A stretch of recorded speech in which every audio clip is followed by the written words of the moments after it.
میرے پیارے آقا کریم صلی اللہ علیہ وسلم کے تمام صحابی افضل و اعلیٰ ہیں۔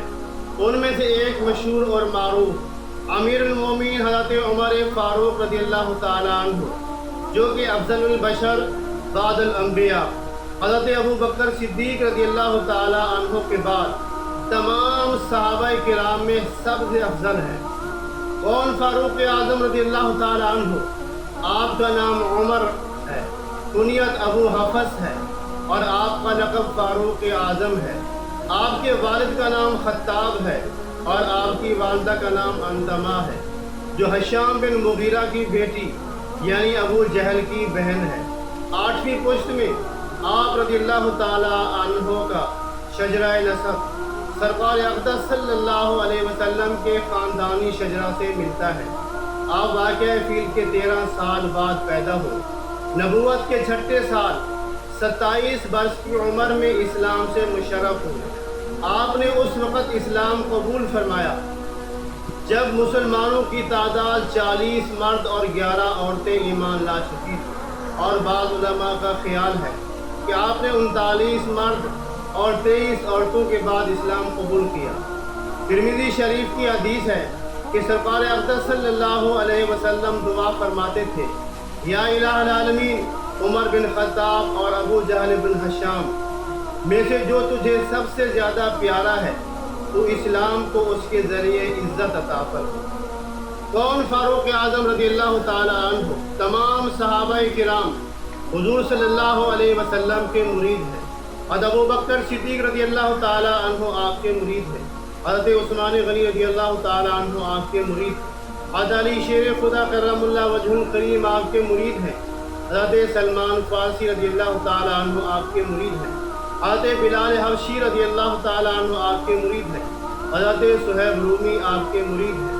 الغرض تمام کلمہ گو آپ کے مرید ہیں، مگر خوش قسمت ہے فاروق اعظم رضی اللہ تعالی عنہ جو حضور سرور کائنات صلی اللہ علیہ وسلم کے مرید بھی ہیں اور مراد بھی ہیں۔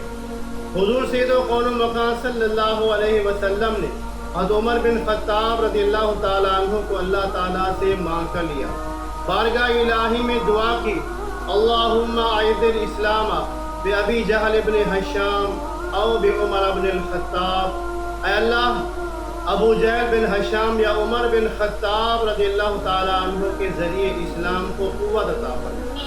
ایک دوسری حدیث میں آتا ہے، اللہ کے پاک محبوب صلی اللہ علیہ وسلم نے فرمایا، اللہم اعز الاسلام بعمر، اے اللہ عمر کے ذریعے اسلام کو طاقت عطا فرما۔ یعنی یہ دعائیں میرے پیارے آقا کریم علیہ الصلوۃ والسلام نے حضرت عمر رضی اللہ تعالیٰ عنہ کے حق میں آپ رضی اللہ تعالیٰ عنہ کا قبول اسلام۔ قریش مکہ نے اعلان کیا کہ جو کوئی محمد عربی صلی اللہ علیہ وسلم کو قتل کرے منہ مانگا انعام حاصل کرے۔ حضرت عمر فاروق رضی اللہ تعالیٰ عنہ نے جب سنا تو ننگی تلوار ہاتھ میں لی اور کاشانہ رسول صلی اللہ علیہ وسلم کی طرف روانہ ہوئے۔ راستے میں ایک صحابی نعیم بن عبداللہ رضی اللہ تعالیٰ عنہ سے ملاقات ہوئی۔ انہوں نے حضرت عمر فاروق رضی اللہ تعالیٰ عنہ کو غصے کی حالت میں دیکھ کر پوچھا، اے عمر، یہ بے نیام تلوار ہاتھ میں لیے کہاں جا رہے ہو؟ کہنے لگے کہ رسول خدا صلی اللہ علیہ وسلم کا سر لینے جا رہا ہوں، لیکن انہیں کیا علم تھا کہ محبوب خدا صلی اللہ علیہ وسلم کی دعا کام کر چکی ہے، اور میں اب سر لانے کی بجائے سر دے کر ہی آؤں گا۔ چنانچہ حضرت نعیم رضی اللہ تعالیٰ عنہ نے فرمایا، پہلے اپنے گھر کا پتہ تو کرو کہ تمہاری بہن اور تمہارے بہنوئی اسلام قبول کر چکے ہیں۔ جب عمر نے سنا کہ میرے بہنوئی اور بہن اسی نبی کا کلمہ پڑھ کر حریم اسلام میں داخل ہو چکے ہیں تو غصے میں اور زیادہ بھڑک اٹھے، تو آستانہ رسول کی بجائے سیدھے بہن کے گھر گئے۔ اس وقت وہ دونوں میاں اور بیوی حضرت خباب رضی اللہ تعالیٰ عنہ سے قرآن مجید سیکھ رہے تھے۔ آپ نے دروازے پر دستک دی، پوچھا کون؟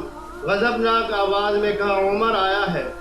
حضرت خباب رضی اللہ تعالیٰ عنہ نے جلدی سے قرآن مجید کو بند کیا اور گھر میں چھپ گئے۔ حضرت عمر فاروق رضی اللہ تعالیٰ عنہ نے مکان میں داخل ہوتے ہی بہن سے پوچھا کہ میرے آنے سے پہلے تم کیا کر رہے تھے؟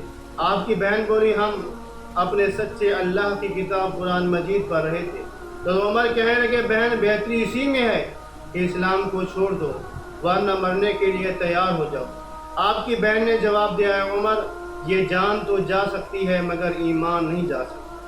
جب عمر رضی اللہ تعالیٰ عنہ نے بہن کی زبان سے یہ الفاظ سنے تو بڑی بے دردی سے مارنا شروع کیا، مگر بہن نے کہا، اے عمر، جو کچھ کرنا ہے کر لو، جان لینی ہے لے لو، لیکن اسلام کو نہیں چھوڑیں گے۔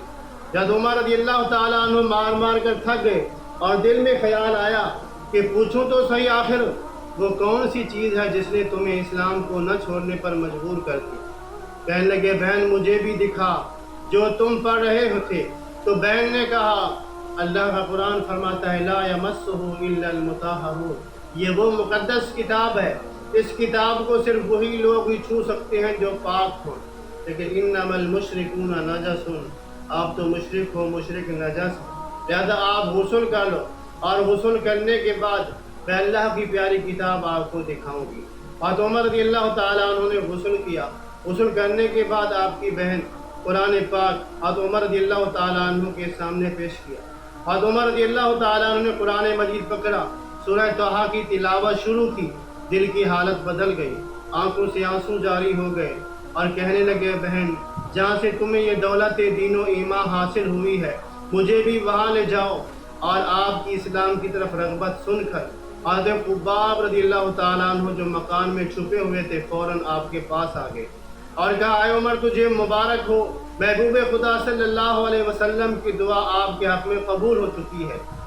جب صحابہ کرام نے عمر کو شمشیر ہاتھ میں لیے آتے ہوئے دیکھا تو گھبرا کر کہنے لگے کہ خیر نہیں، عمر آ رہا ہے۔